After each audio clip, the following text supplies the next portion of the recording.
Trinetra eye hospital advanced cataract and laser centre. సూది మందు కుట్టు లేకుండా ఫాకో సర్జరీ ద్వారా కేవలం గంటలోనే ఆపరేషన్ చేసి డిశ్చార్జ్ చేయబడును. పాత బస్టాండ్ పక్కన అక్షయ రెస్టారెంట్ వెనుక, సిద్దిపేట.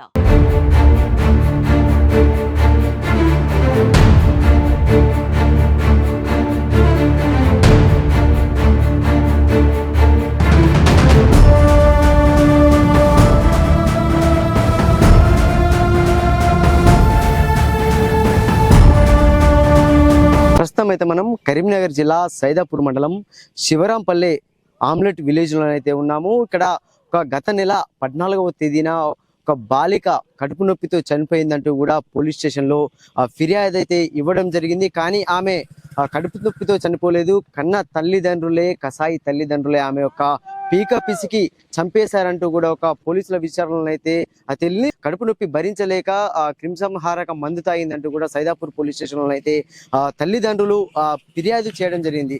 ఆ పోస్ట్ మార్టం నిమిత్తం కూడా హుజరాబాద్ ప్రభుత్వ ఆసుపత్రిలో పోస్ట్ మార్టం చేసిన తర్వాత ఒక నమ్మలేని నిజాలను అయితే పోలీసులు బయట పెట్టడం జరిగింది. అంటే కన్న తల్లిదండ్రులు ఎవరైతే ఉన్నారో రాజు, లావణ్య, వాళ్ళిద్దరే కూడా ఒక కూతుర్ని హత్య చేసినట్టుగానైతే పోలీసుల విచారణలో మాత్రం నిగ్గు తేల్చారు. అంటే వాళ్ళ యొక్క పోలీసుల స్టైల్లో వాళ్ళు పోలీసులు విచారణ చేయగా కూడా ఒక విచారణలో మాత్రం తల్లిదండ్రులే యొక్క హత్య చేశారంటూ కూడా పోలీసులు నిర్ధారించుకోవడం అయితే జరిగింది. అంటే ఇది ఒక పరువు హత్యగా కూడా మనము చూసుకోవచ్చు. ఆ యొక్క బాలిక ఇంటర్ మొదటి సంవత్సరం అయితే చదువుతుంది. అర్చన అనే బాలిక ఇదే గ్రామానికి చెందిన ఒక వివాహితుడైనటువంటి వ్యక్తిని ప్రేమిస్తుండడంతో వద్దు, ఆ యొక్క కార్యక్రమం నువ్వు చేయకూడదు అని చెప్పి తల్లిదండ్రులు బెదిరించినా కూడా ఒక బాలిక అలానే చేయడంతో కూడా ఆమె యొక్క గొంతు నులిమి చంపినట్టుగానైతే పోస్ట్ మార్టం రిపోర్ట్లోనైతే వచ్చిందని చెప్పుకోవచ్చు. మళ్ళీ అక్కడ ఏమైందంటే ఒక క్రిమిసంహారక మందును ఆమెకు తాగిపిచ్చి కడుపు నొప్పి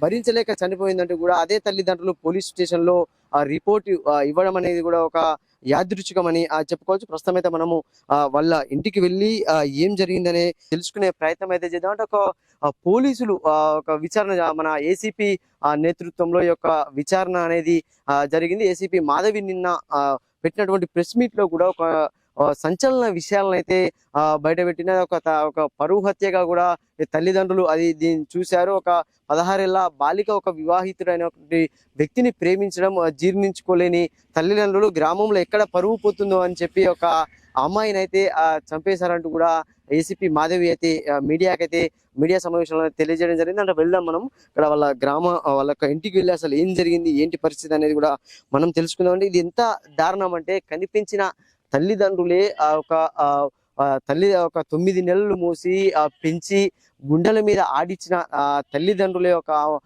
పాప ప్రాణం తీయడం అనేది కూడా చాలా దారుణం అని చెప్పుకోవచ్చు. ఈ ఘటన నవంబర్ 14వ తేదీన జరిగింది. ఇప్పుడు మనం వెళ్దాము. అక్కడ వాళ్ళ ఇల్లు అయితే అక్కడ ముంగట ఉంటుంది.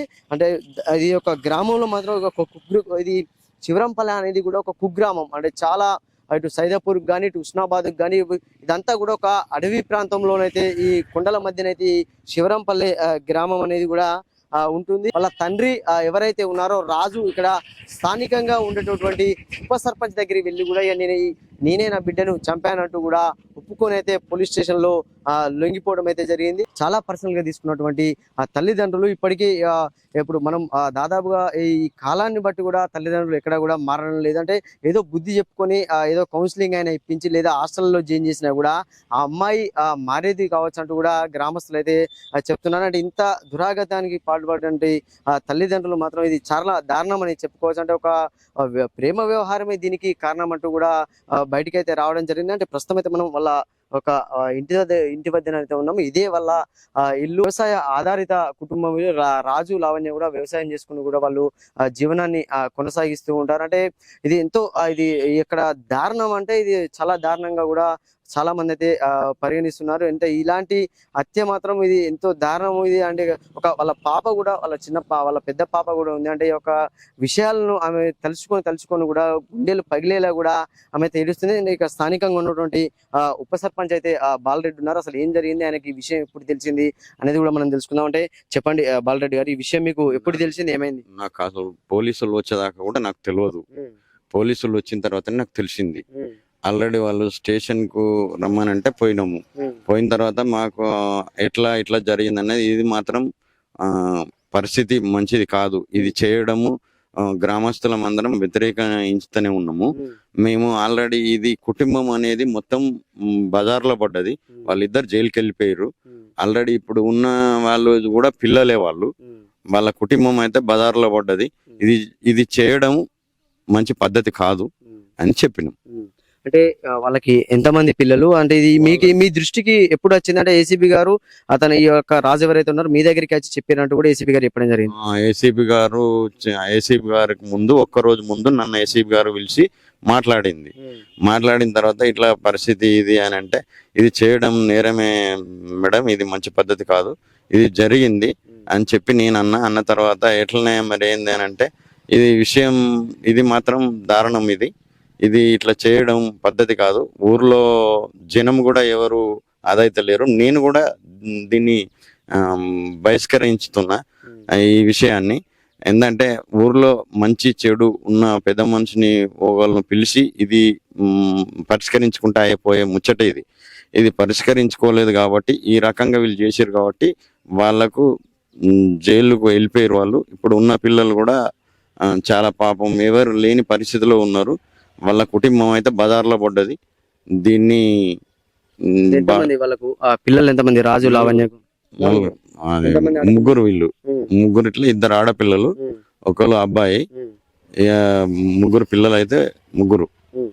సో అంటే గ్రామస్తులు కూడా దీన్ని తీవ్రంగా ఖండిస్తున్నారు. అంటే వాళ్ళ ఒక ముగ్గురు పిల్లలు కూడా ఇప్పుడు ఇద్దరు పిల్లలు కూడా ఇప్పుడు అనాథలుగా మిగిలిపోయిన పరిస్థితి ఇక్కడ కనబడుతున్నారు. ఒక క్షణికావేశం, ఆలోచన లేని విధానం, ఏం జరుగుతుంది అంటే వేరే రకంగా వేరే రకంగా కడుపు నొప్పిగా చిత్రీకరించి ఇప్పుడు హత్యగా కూడా పోలీసులు నిగ్గు తేల్చడంతో కూడా తల్లిదండ్రులను అయితే రిమాండ్ కు తరలించడం అయితే జరిగింది. అంటే ఈ యొక్క ఘటన అనేది కూడా గ్రామంలో మొత్తం విషాదాన్ని నింపిందని చెప్పుకోవచ్చు. కెమెరామెన్ శేఖర్ తో సతీష్, సుమన్ టీవీ, ఘటనా స్థలం నుండి.